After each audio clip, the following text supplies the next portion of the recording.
High, welcome back to another what I eat in a day vlog. সকাল সকাল তো আমি এক কাপ চায়ের বদলে কাঢ়া খেতে বসেছিলাম, কারণ কাশি হচ্ছিল, কাশিটা কমছিলই না, ওটা কমানোর জন্যই।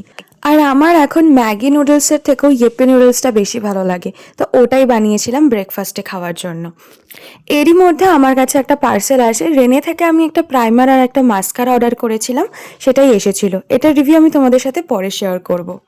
আর এখানে আমার মা আমাকে সুন্দর করে লাঞ্চের থালা সাজিয়ে দিয়েছিল, যেটার মধ্যে আমি নিম বেগুনটা পরে তুলে রেখেছিলাম, বিকজ ওটা আমি খাই না। এরপরে আমি, মা আর বাবা একটু বেরিয়েছিলাম বাজারের দিকে। গিয়েছিলাম তো মায়েরই জন্য, মায়ের এরকম একটা দোসা তাওয়া নেওয়ার ইচ্ছা ছিল, তো সেটাই মা নিয়ে নিল। এরপরে বাজার থেকে ফেরার সময় ভাবলাম একটু ফুচকা খাবো, কিন্তু ফুচকার লাইনটা জাস্ট দেখো তোমরা। কিন্তু লাস্টে দেখি ফুচকার আলুই শেষ হয়ে গেছিলো, তাই জন্য আমি আর মা একটু দই চুরমুর খেয়ে বাড়ি চলে এসেছিলাম। আর ডিনারে তো করেছিলাম আমি একটা রেডিমেড পরোটা নিয়েছিলাম, সেটাই ভেজেছিলাম আর তরকারি। তো দ্যাটস ইট, বাই।